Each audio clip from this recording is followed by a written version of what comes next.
ठीक है friends, chapter 6 है, टाइटल है न्यू क्वेश्चंस एंड आइडिया। यहाँ सबसे पहले शुरुआत होती है।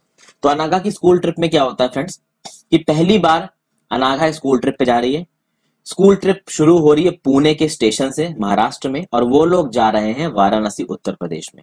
तो अनाघा की मम्मी आती हैं उसको स्टेशन पे छोड़ने के लिए, टीचर से बोलती हैं कि चिल्ड्रंस को बुद्धा के बारे में जरूर बताइएगा और उनको सारनाथ लेके जाइएगा। तो अब अगर अनाघा की मम्मी ने बोला है टीचर को उनको बुद्धा के बारे में बताइए और सारनाथ लेके जाइए, तो ऑब्वियस सी बात है कि सारनाथ में कुछ ना कुछ बुद्धा से रिलेटेड है। तो सबसे पहले हम देखते हैं हमारे बुद्ध की स्टोरी। इनका नाम था सिद्धार्थ, इनको गौतमा भी बोला जाता था, गौतम सिद्धार्थ बोला जाता था। इन्होंने बुद्धिज्म की स्थापना की थी आज से 2500 साल पहले। तो अगर 2000 एडी से देखा जाए तो लमसम 500 बीसी में इन्होंने बुद्धिज्म धर्म की स्थापना की थी। वो एक ऐसा समय था जहां पे लोगों की लाइफ में बहुत तेजी से बदलाव आ रहे थे। चैप्टर 5 में हमने जनपद के बारे में और महाजनपदास के बारे में सुना। बहुत तेजी से वो ताकतवर हो रहे थे, खासकर जो महाजनपद था मगध का, वहां पे 2 राजा थे, एक बिंबिसार एक अजातशत्रु। वो बहुत तेजी से पावरफुल हुए, नई सिटीज बन रही थी, लाइफ विलेजेस में बहुत तेजी से बदल रही थी। इसके बारे में हम लोग चैप्टर 9 में बात करेंगे। और बहुत सारे थिंकर्स सोसाइटी के इन चेंजेस को समझने की कोशिश कर रहे थे और वो लाइफ के ट्रू मीनिंग को ढूंढने की कोशिश कर रहे थे। लाइफ के ट्रू मीनिंग को ढूंढने की कोशिश करने वाले एक और इंसान थे जो थे बुद्ध। बुद्ध एक स्मॉल गण को बिलोंग करते थे, शाक्य गण को, शाक्य जनपद भी बोला जाता है। जैसे क्षत्रिय थे ये। जब ये छोटे थे लगभग 29 साल के, तो उन्होंने अपना घर छोड़ दिया, घर के कंफर्ट छोड़ दिए, सर्च ऑफ नॉलेज में निकल गए। इनकी शादी भी हो चुकी थी, इनका बच्चा भी हो गया था। उसके बाद पूरा गृहस्थ जीवन जीने के बाद इनको समझ में आया कि ये जो लाइफ है ये फुल ऑफ डिस्कम्फर्ट है। एकदम से उनको ये पता नहीं चला। एक बार इनका चैरियटर इनको रथ पे बैठाल के बाहर लेके गया, तो वहां पे उन्होंने एक मरते हुए आदमी को देखा, ओल्ड पर्सन को देखा, और उनको समझ में आया कि दुनिया में बहुत सारी मुसीबतें हैं। ये तो क्षत्रिय क्लैन के थे, राजा परिवार के थे, तो उनके पास तो सारे कंफर्ट्स अवेलेबल थे। लेकिन जब बाहर के लोगों की जिंदगी को गौतम बुद्ध ने देखा तो उनको समझ में आया कि भाई बाहर की जिंदगी इतनी आसान नहीं है। तो उन्होंने बोला कि मैं ये सब आराम, ऐशो आराम की जिंदगी को छोड़ के सच्चाई की तलाश में निकलूंगा, क्योंकि उनको ये पता था कि जब वो बूढ़े होंगे तो ये सारी परेशानियां उनके पास भी आएंगी। सालों तक वो एक जगह से दूसरी जगह भटकते रहे, दूसरे थिंकर से मिले, उनके साथ डिस्कशन किया नॉलेज को लेके, और फिर उन्होंने दूसरे जिन थिंकर से मिले, दूसरे गुरुओं से जब ये बुद्ध जी मिले, तो उन दूसरे गुरुओं का जो ज्ञान है वो बुद्ध जी को ज्यादा समझ में नहीं आया। तो बुद्ध जी ने बोला कि मैं अपना खुद का रियलाइजेशन का पाथ ढूंढूंगा। बहुत सालों तक घूमते रहे। अंत में बोध गया बिहार में एक पीपल ट्री है, उसके नीचे बहुत दिन तक मेडिटेशन किया और उनको ज्ञान की प्राप्ति हुई, जिसको एनलाइटनमेंट कहते हैं। आज की डेट में अगर आप बोध गया जाते हैं, बिहार जाते हैं, तो वहां पे आपको पीपल ट्री मिलेगा।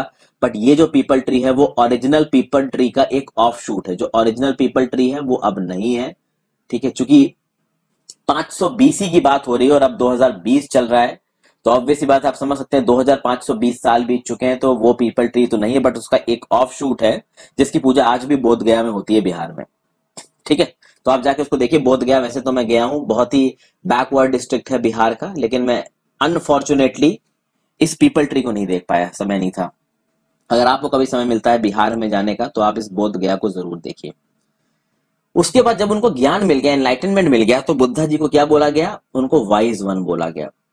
ज्ञान मिलने के बाद वो वाराणसी में सारनाथ नाम की जगह है, वहां पे गए और वहां पे उन्होंने पहली बार पढ़ाया। तो फर्स्ट टाइम जो उनका फर्स्ट सरमन था वो सारनाथ में हुआ, वाराणसी में। पूरी जिंदगी वो एक जगह से दूसरी जगह ट्रेवल करते रहे, जगह से जगह जाते रहे, लोगों को सिखाते रहे, और फाइनली इनको मृत्यु हो गई कुशीनगर में, जिसको महाभिनिष्क्रमण का कहा जाता है। महाभिनिष्क्रमण। देखिए, बुद्धा जी के लाइफ के अगर सेवरल एलिमेंट्स को आपको देखना हो, एलिमेंट्स को, तो आप मेरी हिस्ट्री की, खासकर एंशिएंट हिस्ट्री, मिडिवल हिस्ट्री की प्लेलिस्ट को देख सकते हैं मेरे चैनल हर्षित द्विवेदी पे जाके। वहां पे इससे रिलेटेड मैंने बहुत सी वीडियोस अपलोड की। तो बुद्धा जी ने क्या सिखाया? बुद्धा जी ने सिखाया कि ये जो हमारी जिंदगी है ये सफरिंग से भरी हुई है, बहुत दुख है इसमें, बहुत ज्यादा परेशानियां हैं, हमारी ह्यूमन बॉडी इसमें बहुत सी बीमारियां लग जाती है जिससे हमको दर्द होता है। बुद्धा जी ने एक चीज और बोली कि जो भी हमको अनहैप्पीनेस हो रही है हमारी लाइफ में, जो हम ना खुश हैं, वो इसलिए क्योंकि हमारी कुछ चाहते हैं, हमारे कुछ डिजायर्स हैं, और हमारे सारे डिजायर्स फुलफिल नहीं हो सकते। और ये बात तो देखिए फ्रेंड्स, बिल्कुल सही है। आज की डेट में भी आपके जितने भी डिजायर्स हैं सब पूरे नहीं हो सकते, ठीक है। और कभी कभी तो ऐसा होता है कि जो कुछ भी हमें चाहिए अगर वो हमें मिल भी जाए तो हम सेटिस्फाइड नहीं होते, क्योंकि जब वो हमको मिल जाता है तो हमको और चाहिए होता है। ठीक है। तो बुद्ध जी ने इस थर्स्ट को बोला तन्हा, और बुद्ध जी ने बोला कि ये जो कांस्टेंट डिजायर है, कांस्टेंट क्रेविंग है कि हमको ज्यादा मिलता रहे, इसको हटाना पड़ेगा। और इसको हटाने के लिए हमको एक बहुत मॉडरेट जिंदगी जीनी पड़ेगी, और हमको moderation each and every element में लाना पड़ेगा हमारी लाइफ के। तो ये बुद्धा जी की फिलॉसफी है। यहाँ पे देखिए एक विजुअल रिप्रेजेंटेशन दिख रहा है ये आपको। इस तरीके की बिल्डिंग आपको कहाँ मिलेगी फ्रेंड्स? ये गार्डन है और बगल में एक ये बड़ा सा स्ट्रक्चर दिख रहा है। एक्चुअली ये स्तूपा है सारनाथ का, इसको स्तूपा बोलते हैं। इस प्लेस को क्यों स्पेशल माना जाता है? क्योंकि ये वही जगह है जहां बुद्धा ने पहली बार अपना मैसेज दिया था, पहली बार अपना ज्ञान बांटा था लोगों को, इसलिए ये जगह ज्यादा इंपॉर्टेंट है। समझ गए फ्रेंड्स? तो कभी अगर आप सारनाथ जाइए तो इस जगह को बहुत जरूर देख के आइएगा। वैसे तो मैं छोटे में गया था, लेकिन उस समय पे मुझे इस जगह की सिग्निफिकेंस का आइडिया नहीं था, लेकिन कभी मौका मिला तो दोबारा जरूर जाऊंगा, आप भी जाइए। फिर बुद्धा ने लोगों को सिखाया कि आपको काइंड होना चाहिए, दूसरों की जिंदगियों की रिस्पेक्ट करनी चाहिए, खासकर एनिमल्स की जिंदगी की रिस्पेक्ट करनी चाहिए। यानी कहने का मतलब है कि एनिमल्स को काट के खाना बुद्धा के हिसाब से सही नहीं था। और बुद्धा बोलते हैं he believed that the results of our action called karma, whether good or bad, affects us both in this life and the next। यानी बुद्धा जी का कहना है कि हम जो आज कर रहे हैं, हमारे जो कर्म है, वो इस बात को डिसाइड करेंगे कि हमारी जिंदगी इस जन्म में कैसी होने वाली है और अगले जन्म में कैसी होने वाली। तो हमने जो किया है उसका फल तो हमें भरना ही पड़ेगा। अगर हम किसी को मार के खा रहे हैं तो इसकी सजा तो हमें भुगतनी ही पड़ेगी, चाहे वो इस जिंदगी में भुगतनी पड़े चाहे अगली जिंदगी में। बुद्ध जब पढ़ाते थे तो जिस लैंग्वेज का भाषा का वो प्रयोग करते थे वो प्राकृत थी, और ये प्राकृत ऑर्डिनरी लोगों की भाषा थी। तो जो कुछ भी बुद्धा पढ़ाते थे उसको हर कोई समझ सके, इसलिए वो प्राकृत में पढ़ाते थे। अब यहाँ पे क्वेश्चन है what was the language used to compose the Vedas. तो ऋग वेदा में मैंने आपको बताया था कि उसमें ओल्ड संस्कृत का इस्तेमाल किया, और ओल्ड संस्कृत जो ऋग वेदा की है वो प्रेजेंट डे संस्कृत जो हम स्कूलों में पढ़ते हैं उससे काफी अलग है। ठीक है, आगे बढ़ते हैं। बुद्ध ने पढ़ाते वक्त लोगों से यह भी कहा कि मैं जो कुछ भी आपको बता रहा हूं उसको सिंपली एज इट इज आप मत एक्सेप्ट कर लीजिए, आप खुद उसमें शोध करिए, आप खुद उसको एक लॉजिकल माइंडसेट से सोचिए, और उसके बाद जो मैं चीज बता रहा हूं वो अगर आपको सही लगती है तो आप उसको फॉलो करिए। बुद्धा का ये कहना था ना, बुद्धा ने ब्लाइंडली ये नहीं बोला कि मैं जो बोल रहा हूं वो सही है, बुद्धा ने उसको लॉजिक से समझाया। और इसका बेस्ट एग्जाम्पल आपको इस स्टोरी में मिलेगा, तो स्टोरी ऑफ किसा गौतमी। ये एक बहुत फेमस स्टोरी है बुद्धा की। एक वुमेन होती थी किसा गौतमी नाम की, जिसका बच्चा मर गया था। तो वो इतनी परेशान थी, अपने बच्चे को अपनी बाहों में लपेटे पूरी स्ट्रीट्स में दौड़ रही थी, सबके पास जा जाके बोल रही थी कि मेरे बच्चे को जिंदा कर दो। तो एक काइंड मैन ने उससे बोला कि आप जाके बुद्ध से मिलिए। तो बुद्धा के पास गई वो अपने मृत बच्चे को लेकर और कहा कि मेरे बच्चे को जिंदा कर दो। बुद्ध ने उससे बोला कि आप मेरे को मस्टर्ड सीड्स, एक मुट्ठी भर मस्टर्ड सीड्स लेके आइए, और अगर एक मुट्ठी भर मस्टर्ड सीड्स मेरे पास ले आओगे तो मैं तुम्हारे बच्चे को जिंदा कर दूंगा। ईसा गौतमी खुश हो गई, एकदम से जब भागने लगी तो बुद्धा ने उससे कहा कि सीड एक ऐसे घर से लेके आना जहां पे कोई भी मरा ना हो। बुद्धा ने ये बोल दिया। अब कीसा गौतमी जगह जगह पे जाए, उसको मस्टर्ड सीड्स तो मिले, पर उसको कोई ऐसा घर नहीं मिल रहा था जहां पे कोई मरा ना हो। हर घर में कोई ना कोई मरा था, कहीं फादर, कहीं मदर, कहीं सिस्टर, ब्रदर, हस्बैंड, वाइफ, कोई ना कोई मरा था। बुद्धा यहाँ पे क्या बताने की कोशिश कर रहा था सॉरी मदर को कि देखिए मृत्यु तो निश्चित है, किसी की जल्दी आती है, किसी की पहले आती है। यानी बुद्धा कीसा गौतमी को समझा रहा था कि मृत्यु तो होनी ही होनी है। अनफॉर्चुनेटली उसके बच्चे की पहले हो गई, बट ये एक ट्रुथ है, इसको कोई बदल नहीं सकता, और ये रिवर्सिबल नहीं है, ये इरिवर्सिबल है। यानी इसको वापस नहीं किया जा सकता। एक बार जो इंसान मृत हो गया उसे वापस नहीं बुलाया जा सकता। फिर उपनिषदों की बात करते हैं फ्रेंड्स। यहाँ पे 6 स्कूल्स ऑफ इंडियन फिलोसफी को भी थोड़ी देर में देखते हैं। उपनिषद का क्या है? देखिए जिस समय बुद्धा पढ़ा रहे थे उस समय पे केवल बुद्धा ही थिंकर नहीं थे, और भी बहुत सारे थिंकर्स थे जो मुश्किल क्वेश्चनों का जवाब ढूंढ रहे थे। कुछ लोग ये जानना चाहते थे कि जब मृत्यु हो जाती है इंसान की तो उसके बाद की जिंदगी कैसे होती है। कुछ लोग ये जानना चाहते थे कि सैक्रिफाइसेस को परफॉर्म करने की जरूरत ही क्या है, क्या उसका कुछ फायदा है। कुछ लोग ये जानना चाहते थे, many of this thinkers felt that there was something permanent in this universe that would last even after birth. यानी कुछ लोगों का ये कहना था कि जब हम मर भी जाते हैं तब भी कोई ना कोई एक ऐसी चीज होती है इंसानी शरीर की जो जिंदा रहती है, जिसको आत्मन बोला गया। और 2 कंसेप्ट उधर क्या है यहाँ पे। एक कंसेप्ट था आत्मन जिसको इंडिविजुअल सोल कहा जाता है, एक इंसान की आत्मा। एक होता है ब्रह्मन जिसको यूनिवर्सल सोल कहा जाता है। ये 2 कॉन्सेप्ट उभर के आए, एक आत्मन इंडिविजुअल सोल का, एक ब्रह्मन यूनिवर्सल सोल का। और बहुत सारे स्कॉलर्स ने माना कि ये आत्मन और ब्रह्मन एक ही है, यानी इंडिविजुअल सोल और यूनिवर्सल सोल एक ही है। अब ये किस तरीके से एक है, किस तरीके से अलग है, इस बात पे डिपेंड करते हैं आपके 6 schools of Indian philosophy. Centuries तक इंडिया की जो इंटेलेक्चुअल एक्सप्लोरेशन है ट्रुथ का, वो 6 सिस्टम्स ऑफ फिलॉसफी से दिखता है। तो 6 सिस्टम ऑफ फिलॉसफी में अलग अलग थिंकर्स ने अपने व्यू पॉइंट दिए हैं, ब्रह्मन को लेके, आत्मन को लेके और बाकी चीजों में। ये जो 6 schools of 6 systems of philosophy, इसमें आता है वैशेषिका, न्याय, सांख्य, योग, पूर्व मीमांसा और फिर फाइनली वेदांता या उत्तर मीमांसा। वेदांता को उत्तर मीमांसा ही बोलते थे। पहला वैशेषिका, दूसरा न्याय, तीसरा सांख्य, चौथा योग, पांचवा पूर्व मीमांसा और छठा वेदांता, जिसको उत्तर मीमांसा भी कहते हैं। इन 6 सिस्टम्स ऑफ फिलॉसफी को किसने किसने लिखा था? तो वैशेषिका को प्रोपाउंड किया था कोनाडा ने, न्याय को प्रोपाउंड किया था गौतमा ने, संख्या को प्रोपाउंड किया था कपिला ने, योग को प्रोपाउंड किया था पतंजलि ने, पूर्व मीमांसा को प्रोपाउंड किया था जामिनी ने, वेदांता या फिर उत्तर मीमांसा को प्रोपाउंड किया था व्यास ने। और कंट्री में बहुत सारा जो स्कॉलरली इंटेलेक्चुअल आजकल डिस्कशंस होता है वो काफी हद तक इन फिलॉसफीज पे बेस्ड है। और जो जर्मन बॉर्न ब्रिटिश इंडोलॉजिस्ट थे जिसका नाम था फ्रेडरिक मैक्स म्यूलर, उन्होंने इन 6 सिस्टम्स ऑफ फिलॉसफी को बहुत ढंग से एनालाइज किया है और उन्होंने बोला कि ये जो 6 सिस्टम्स ऑफ फिलॉसफी थे ये बहुत सेंचुरीज तक डेवलप होते रहे, बहुत सालों तक डेवलप होते रहे। ऐसा नहीं है कि एक पर्सन ने आया और उसका फाइनल फॉर्म देके चला गया। एक पर्सन ने एक फिलॉसफी को शुरू किया और जनरेशन बाय जनरेशन उस फिलॉसफी पे कुछ ना कुछ कॉन्ट्रीब्यूशंस हुए दूसरे इंडिविजुअल थिंकर्स को। तो आज की डेट में ये जो स्कूल्स ऑफ फिलॉसफी हमें नजर आते हैं उनमें केवल एक पर्सन का नहीं, बहुत सारे इंडिविजुअल थिंकर्स का कॉन्ट्रीब्यूशन है। हालांकि सारी की सारी फिलॉसफी का बेसिक एलिमेंट एक ही है। जब हम इन 6 फिलॉसफीज को अलग से पढ़ेंगे तो देखेंगे। हालांकि ये 6 की 6 फिलॉसफीज मैंने अपनी वीडियोस में समझा रखी हैं, आप मेरी एंशिएंट हिस्ट्री की प्लेलिस्ट को जाके देखिए। अब हम वापस आ जाते हैं उपनिषद्स पे। यहाँ पे हमने उपनिषद्स की शुरुआत की थी।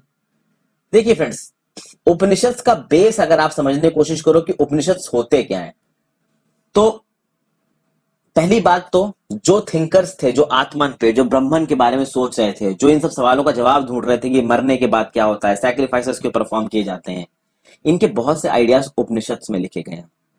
और उपनिषद्स लेटर वैदिक टेक्स्ट की कैटेगरी में आते हैं।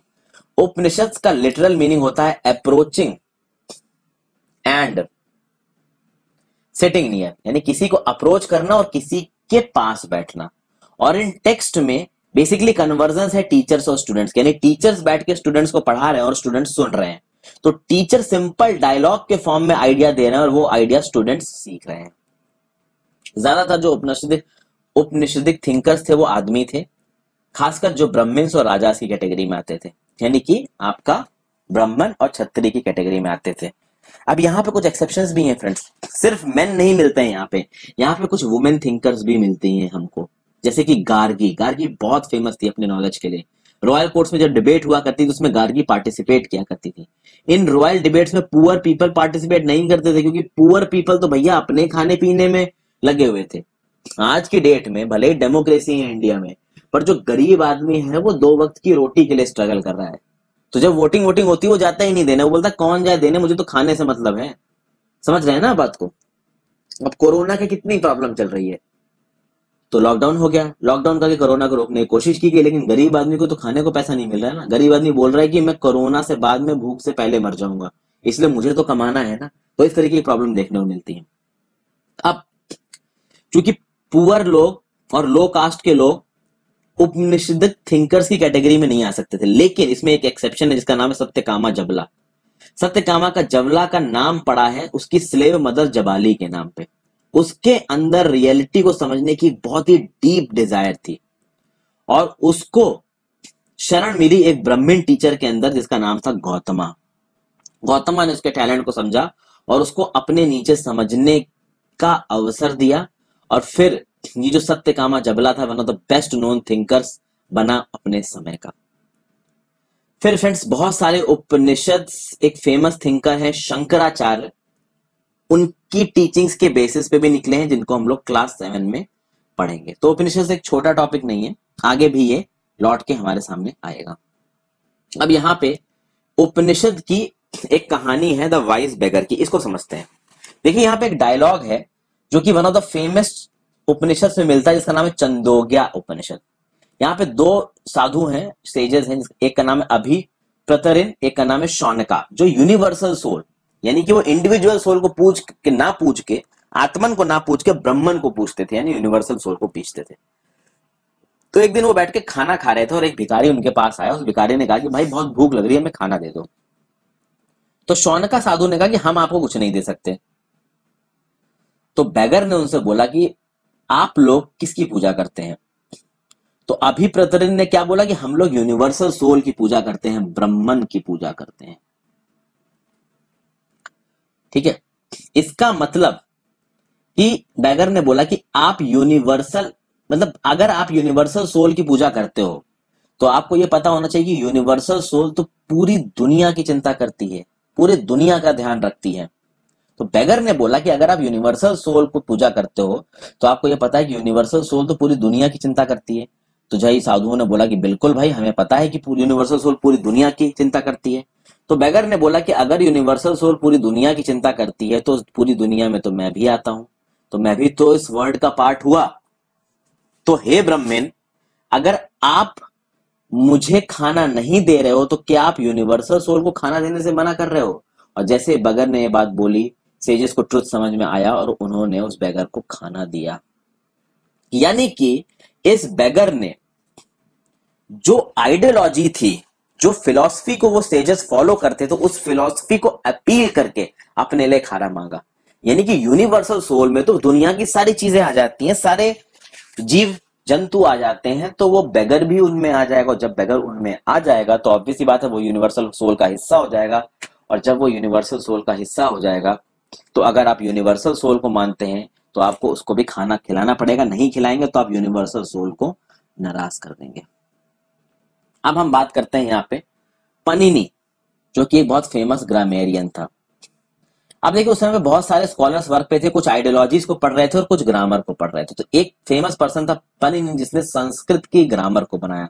उसने संस्कृत के वॉवल्स और कॉन्सोनेंट्स को कुछ ऐसे स्पेशल ऑर्डर में बनाया और उस स्पेशल ऑर्डर को याद करने के लिए, ग्रामेटिकली करेक्ट संस्कृत को लिखने के लिए उसने एक फॉर्मूला बनाया। जैसे अलजेब्रा में फॉर्मूले होते हैं ना, उस तरीके के फॉर्मूले उसने ग्रामर के लिए बनाए, ताकि संस्कृत लैंग्वेज को ठीक से लिखने के लिए अगर आपको रूल्स रटने हैं तो आप उन शॉर्ट फॉर्मूलेज को रट लो। और ऐसे 3000 फॉर्मूले बनाए पनिनी ने, ताकि संस्कृत की ग्रामर को ठीक तरीके से समझने के लिए आप फॉर्मूले रट के उसको ठीक तरीके से समझ सके। आगे हम जैनिज्म की बात करेंगे।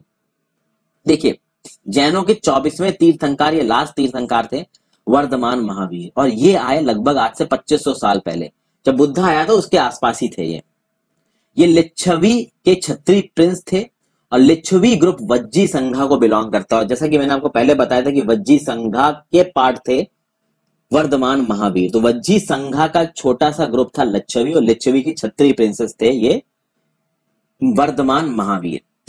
इन्होंने भी 30 साल की उम्र पे अपना घर छोड़ दिया और जंगल में रहने के लिए चले गए। 12 साल तक बिल्कुल अकेले रहे, बहुत ही मुश्किल जिंदगी जी इन्होंने, और उसके एंड पे इन्होंने ज्ञान की प्राप्ति हुई। और ये एक बहुत सिंपल सा प्रिंसिपल पढ़ाते थे कि अगर आदमी और औरत को सच जानना है, यूनिवर्सल नॉलेज को प्राप्त करना है, तो उन्हें अपना घर छोड़ना ही पड़ेगा, उनके पास ऑप्शन नहीं। उन्हें अहिंसा के नियमों का पालन करना पड़ेगा, मतलब वो किसी को मारेंगे नहीं, किसी को हर्ट नहीं करेंगे। यानी कि महावीर का यह कहना है कि सारे बीइंग्स, सबको रहने की उतनी ही, आप कह सकते हैं ना कि हर इंसान को, हर जीवित व्यक्ति को, हर जीवित पशु को रहने की उतनी इच्छाएं जितनी इंसानों को होती है, इसलिए आप किसी को मार नहीं सकते। ऑर्डिनरी लोग को महावीर की टीचिंग्स इसलिए समझ में आई क्योंकि वो प्रकृत में पढ़ाते थे। अब उस समय पे बहुत अलग अलग फॉर्म की प्रकृत थी जो कि दुनिया के, देश के अलग अलग कोने में बोली जाती थी। जैसे फॉर एग्जाम्पल मगध में जो प्रकृत बोली जाती थी उसका नाम था मगधी। जो वर्धमान महावीर के फॉलोअर्स बने, उनको जैन के नाम से जाना जाए, वो बहुत सिंपल लाइफ जीते थे। बहुत सिंपल सा कॉन्सेप्ट था, आप मॉन्क्स की तरह रहेंगे, दिन में निकलेंगे, भीख मांगेंगे, आपको अपने पर्सनल कंडक्ट में एब्सोल्युटली ऑनेस्ट करना है, ऑनेस्ट रहना है। आपको कितनी भी भूख लग रही हो, चाहे भले आप भूख से मर जाओ, लेकिन आपको चुरा के खाना नहीं खाना है। आपको कंप्लीट सेलिबेसी को ऑब्जर्व करना है। सेलिबेसी मतलब कि आप किसी भी तरीके से मैरिज के इंस्टीट्यूशन में इन्वॉल्व नहीं होंगे। यानी कि अगर आप एक मैन है तो आप किसी वुमेन के साथ इन्वॉल्व नहीं होंगे, अगर आप एक वुमेन है तो आप किसी मैन के साथ इन्वॉल्व नहीं होंगे। और मेन को अपना सब कुछ छोड़ना पड़ेगा इंक्लूडिंग देयर क्लॉथ्स, ना केवल आपका घर, आपका बिजनेस, सब कुछ आपको अपने कपड़े तक उतार के घूमना है।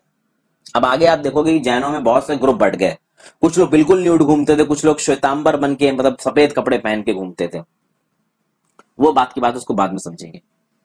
फिर जैन जो वर्ड है वो जीना से आया है, जिसका मतलब होता है कॉन्करर। अब ये जीना वर्ड महावीर के लिए क्यों इस्तेमाल किया जाता है, महावीर ने क्या कॉन्कर किया है, क्या आप इस बात को बता सकते हो, खुद सोचिए।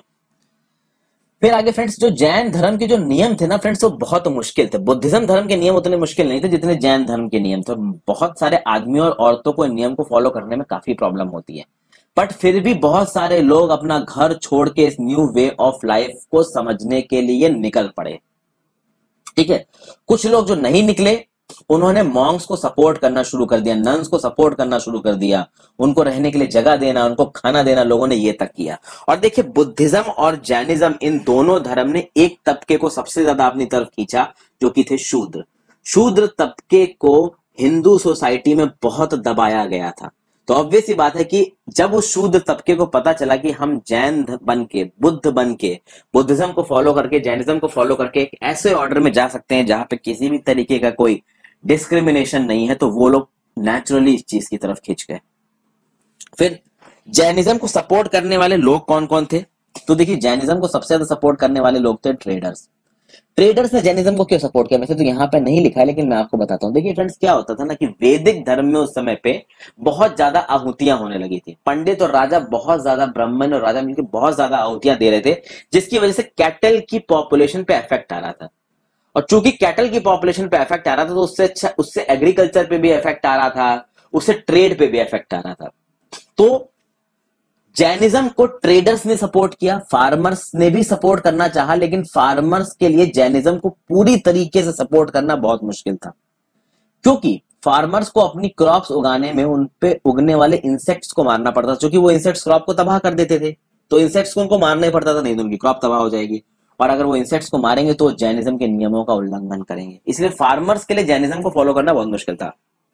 लेकिन ट्रेडर्स ने जैनिज्म को बहुत फॉलो किया। इसके मैं 3-4 रीजन बता रहा हूं आपको। देखिए, ट्रेडर्स ने जैनिज्म को एक तो इसलिए फॉलो किया क्योंकि जो एनिमल सैक्रिफाइस इतनी ह्यूज क्वांटिटी में हो रहा था वो नहीं होना चाहिए था, उससे एग्रीकल्चर पे फर्क आता था। जो वैदिक रिलीजन था उसमें जो ब्राह्मण क्षत्रिय वो बहुत ज्यादा एनिमल्स को काट लेते थे। प्लस बात ये थी कि प्रीस्ट ने, ब्राह्मण ने और क्षत्रिय ने सोसाइटी पे एक लेवल एक्वायर कर लिया था। और ये जो वैश्यास थे, जो कि ट्रेडर्स थे, मर्चेंट्स थे, इनके पास पैसा हुआ करता था, बट इनकी जो सोशल स्टेटस था ना, वो प्रीस्ट से, ब्राह्मण से, क्षत्रिय से बहुत नीचे था। तो ये वैश्य सोचते थे कि हमारे पास इतना पैसा है पर हमारा सोशल स्टेटस नीचे है, तो उनको अपना सोशल स्टेटस बढ़ाना था। और अपने सोशल स्टेटस को बढ़ाने के लिए उन्होंने वैदिक धर्म को छोड़कर जैनिज्म की तरफ अपना फोकस डाला। ठीक है, ये मैं कुछ डीप इंफॉर्मेशन आपको बता रहा हूं जो कि यहाँ पे सामने सामने लिखी है, आपको नहीं नजर आ रही है। फिर जैसे जैसे साल बीतते गए, जैनिज्म अलग अलग देश के भागों में फैलता गया, नॉर्थ इंडिया में, गुजरात में, इवन साउथ इंडिया में, तमिलनाडु और कर्नाटका में भी पहुंच गया। बहुत सालों तक महावीर और उनके फॉलोअर्स अपने मतलब वर्ड ऑफ माउथ से जगह जगह जाके सेवरल सेंचुरीज तक महावीर की टीचिंग को फैलाते रहे। उनकी टीचिंग को लिखा बहुत सालों के बाद गया। जब उनकी टीचिंग को लिखा गया तो एक जगह है वल्लभी नाम की, गुजरात में, वहां पे लिखा गया आज से 1500 साल पहले। आज से 1500 साल पहले मतलब 500 एडी में, यानी कि 500 बीसी के लगभग वर्धमान महावीर आए, तब से लेके इनके फॉलोअर्स ने जैनिज्म धर्म की प्रचार प्रसार किया। 500 एडी में वल्लभी, गुजरात नाम की जगह पे इनकी टीचिंग्स को रिटन फॉर्म मिला। ठीक, आगे चलते हैं, संघ की बात करते हैं। अब संघ आपके जैनिज्म बुद्धिज्म दोनों मिलते हैं। महावीर और बुद्ध दोनों का मानना था कि भाई देखिए, अगर किसी को ट्रू नॉलेज चाहिए तो उनको अपना घर छोड़ना ही पड़ेगा, और जब वो अपना घर छोड़ेंगे तो वो एक संघ में रह सकते हैं। एक संघ क्या था? एक संघ एक एसोसिएशन था उन मॉन्क्स का, उन नंग्स का, जिन्होंने अपना होम छोड़ दिया है बुद्धिज्म को फॉलो करने के लिए या जैनिज्म को फॉलो करने के लिए। अब जब बुद्धिज्म रिलीजन की बात होती है तो बुद्ध संघा के जो नियम थे वो एक किताब में लिखे थे जिसका नाम था विनय पिटका। देखिए, पिटका 3 है, सुत्त पिटका, विनय पिटका, अभिधम्म पिटका। इन पिताकाओं के बारे में मैं अपनी एंशिएंट हिस्ट्री की प्लेलिस्ट में ऑलरेडी डिस्कस कर चुका हूं। एनसीईआरटी में जैसे जैसे हम लोग आगे बढ़ेंगे हम डिस्कस करेंगे। लेकिन विनय पिताका एक ऐसी किताब है कि बुद्धिस्ट संघ में जो मॉन्क्स रहते थे, जो नन्स रहते थे, उनको किस तरीके से रहना है, उनको अपनी डेली लाइफ में क्या क्या करना है, ये सब कुछ इस विनय पिताका में लिखा हुआ था।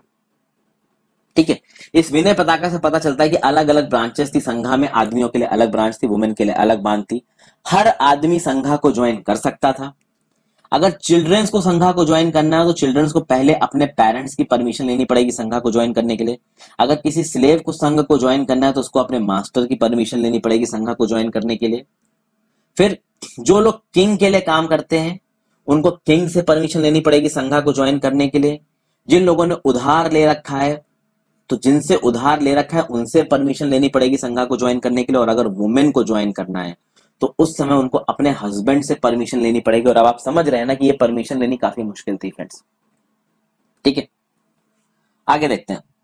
जो मेन और वुमेन इस संघा को ज्वाइन करते थे वो बहुत सिंपल जिंदगियां जीते थे। ज्यादा टाइम वो मेडिटेट करते रहते थे। खाने के समय पे वो सिटीज में, शहरों में और गांव में जाके भीख मांगते थे खाने के लिए। और भीख मांगने का जो समय था वो फिक्स था। इसीलिए मेल जो मॉन्क्स थे उनको भिकूज भी कहा गया है, जिसको प्रकृति में बेगर बोला जाता है। तो भिकूज मेल मॉन्क्स के लिए और भिकुनीज फीमेल मॉन्क्स के लिए, जिनको नन्स भी बोलते थे। फिर यही मॉन्क्स और नन्स जगह जगह जाके दूसरे लोगों को ज्ञान भी देते थे। ठीक है, अगर मान लीजिए किसी में कोई लड़ाई हो जाती है थॉट प्रोसेस के ऊपर या मान्यता के ऊपर, बुद्धिज्म की किसी टीचिंग के ऊपर, तो उसके लिए मीटिंग्स होती थी कि किसी भी तरीके की इंटेलेक्चुअल क्वेरल को या स्पिरिचुअल क्वेरल को संघा में सॉल्व किया जा सके। संघा ज्वाइन करने की परमिशन सबको थी। ब्राह्मण्स भी ज्वाइन कर सकते हैं, क्षत्रिय भी कर सकते हैं, मर्चेंट भी कर सकते हैं, लेबर भी कर सकते हैं, बार्बर भी कर सकते हैं, कर्टिसेंस भी कर सकते हैं, स्लेव्स भी कर सकते हैं। खास बात यह है, एक बार उन्होंने संघा को ज्वाइन कर लिया तो सबका स्टेटस बराबर हो जाएगा। ज्वाइन करने के बाद राजा और उसकी प्रजा का कोई आदमी बराबर स्टेटस में आ जाएंगे संघ में।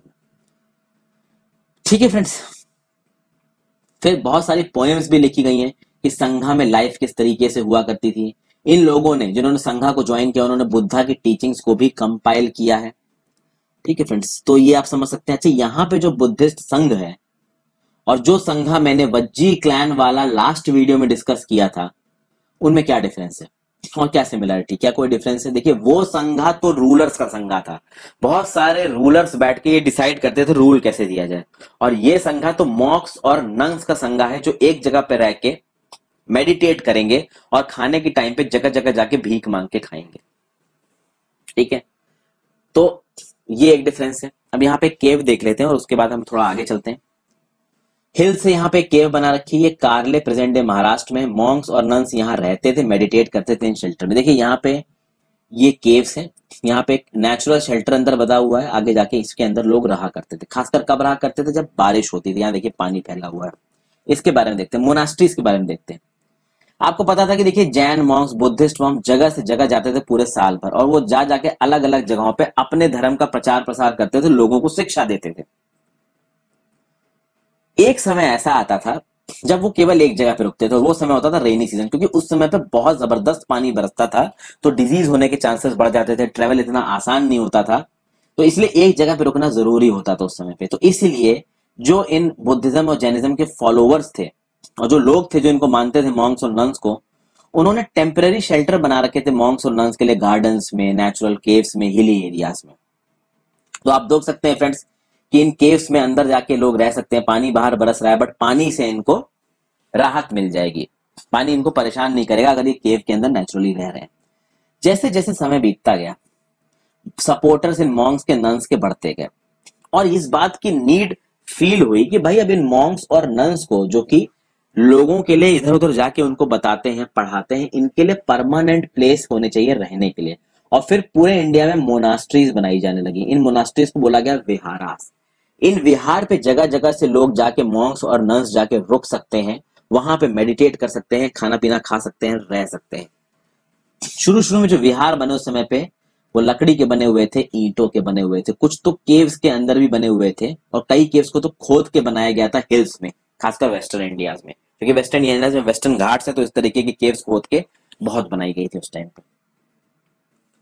एक बुद्धिस्ट टेक्स्ट एक चीज बताता है, कितनी भी बड़ी नदी हो, उन बड़ी जैसे गंगा, ब्रह्मपुत्र बहुत बड़ी नदियां, लेकिन इन नदियों का वजूद मिट जाता है एक बार जब ये ओशन में एंटर कर जाती हैं। उसी तरीके से किसी भी वर्ण का इंसान हो, किसी भी रैंक का हो, किसी भी फैमिली का हो, चाहे वो राजा ही क्यों ना हो, एक बार वो बुद्धा के ऑर्डर में आ गया, संघा में आ गया, तो वो सब बराबर हो जाएंगे। फिर एक राजा और एक प्रजा का इंसान बराबर होगा, ऐसा बुद्धिस्ट टेक्स्ट का कहना था। कई बार ऐसा भी होता था फ्रेंड्स कि जिस लैंड पे ये विहार बनाए जाते थे उस लैंड को कोई रिच मर्चेंट दान कर देता था, या कोई लैंड ओनर ज्ञान कर देता था, या कभी कभी राजा भी दान कर देता था। देखिए, राजा भी उस समय स्पिरिचुअलिटी और इन रिलीजन्स को बहुत प्रमोट करते थे, और जो रिलीजन्स थे वो भी राजा की बातों को सुनते थे, मानते थे। उसका रीजन ये था क्योंकि यार अगर आपको फ्लोरिश करना है तो आप शेर से बैर नहीं ले सकते, समझ गया ना। एक जंगल में आप शेर से बैर नहीं ले सकते, नहीं तो आपको मार के खा जाएगा। तो जो राजा है, बड़ा राजा है, अब जैसे फॉर एग्जांपल अजात शत्रु ने अपने पिता बिंबिसार को मार दिया, और मारने के बाद अजात शत्रु जाके बुद्धा के पास माफी मांग रहा है कि भाई मैंने अपने पिताजी को मार दिया, मैं इसका प्रायश्चित कैसे करूं। तो बुद्धा जी ने कहा कि जाओ और अब कोई और सिन मत करना, यही प्रायश्चित है तुम्हारा। अब बुद्धा और कुछ तो ना बोल सकते थे उस समय अजात शत्रु को। अजात शत्रु को क्या बोलेंगे बुद्धा, अजात शत्रु तो राजा है, उसका दिमाग फिर गया तो बुद्धा को खत्म कर देगा, कौन क्या कर लेगा। समझ गया आप बात को। तो जो रिलीजन है ना, वो रिलीजन भी समय समय पे उसने अपने आप को रूलर्स के हिसाब से ढाला है, तभी वो सरवाइव किए हैं। तो अरेंजमेंट यहां पे भी होता था, समझ गए फ्रेंड्स।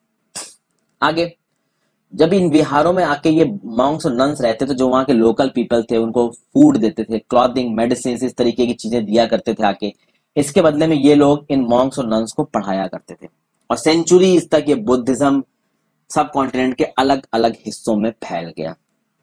देखिए, अगर आप कंपेयर करेंगे फ्रेंड्स बुद्धिज्म को जैनिज्म को, तो बुद्धिज्म जैनिज्म से ज्यादा फैला है। उसका एक मेन रीजन ये है कि जैनिज्म धर्म को फॉलो करना बहुत मुश्किल है। जो फॉलो करना होता है ना मॉन्क्स और नन्स के ऊपर, जैनिज्म में बहुत स्ट्रिक्ट रूल्स है, बुद्धिज्म में इतने स्ट्रिक्ट रूल्स नहीं है।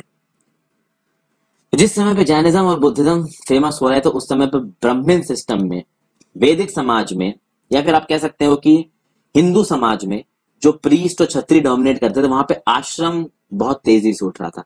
आश्रम का मतलब क्या होता है कि एक प्लेस जहां लोग रहते हैं, लेकिन यहाँ पे आश्रम से डिनोट किया गया stage of life. 4 stage of life को आइडेंटिफाई किया गया, एक है ब्रह्मचर्य, गृहस्थ, वनप्रस्थ, सम्यन्यास। हर स्टेज 25-25 साल की है।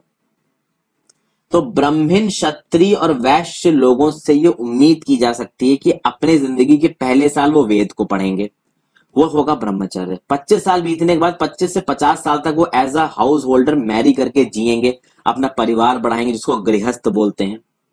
उसके बाद 50 साल के बाद 75 साल तक वो फॉरेस्ट में रह के मेडिटेट करेंगे, वनप्रस्थ। और उसके बाद अगर वो जिंदा रहते हैं तो फाइनली वो संन्यासिन्स बन जाएंगे और सब कुछ छोड़ छाड़ देंगे। तो भाई ये सिस्टम ऑफ जो आश्रम है, ये मैन अपनी जिंदगी भर फॉलो हुआ करते थे हिंदू सोसाइटी में। प्रॉब्लम ये थी कि जो वुमेन्स थी उनको वेदा पढ़ने की परमिशन नहीं थी, और आश्रम धर्म को पूरी तरीके से फॉलो करने की परमिशन वुमेन के पास नहीं थी। वुमेन्स शादी होने के बाद जो उनके हस्बैंड थे वही करते थे, यानी हस्बैंड जिस आश्रम में होंगे उसी आश्रम में वुमेन भी पहुंच जाएगी। यानी वुमेन्स की कोई इंडिपेंडेंट एग्जिस्टेंस नहीं थी उस समय पे, वो बहुत हद तक अपने हस्बैंड पे या अपनी फैमिली मेंबर्स पे डिपेंडेंट थी।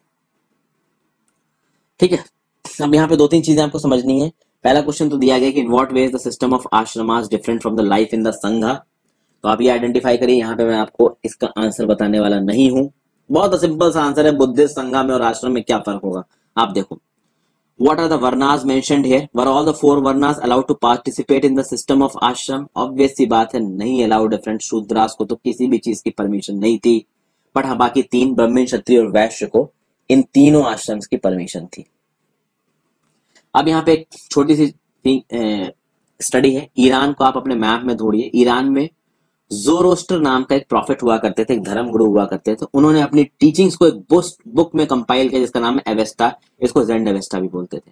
ठीक है, जो लैंग्वेज है एवेस्टा की, और एवेस्टा में जिस तरीके की प्रैक्टिसेस बताई गई काफी हद तक वो वेदास जैसी ही हैं। जो बेसिक टीचिंग्स है ज़ोरोस्टर की, ज़ेंड एवेस्टा में जो लिखी हुई है उसका वो है good thoughts, good words, good deeds. यानी अच्छा सोचो, अच्छे शब्दों का इस्तेमाल करो और अच्छे काम करो। एक वर्स है ज़ेंड एवेस्टा से, lord grant strength and rule of truth and good thinking by means of which one shall create peace and tranquillity. तो आप समझ सकते हैं काफी अच्छा मैसेज दिया गया है ज़ेंड अवेस्टा में।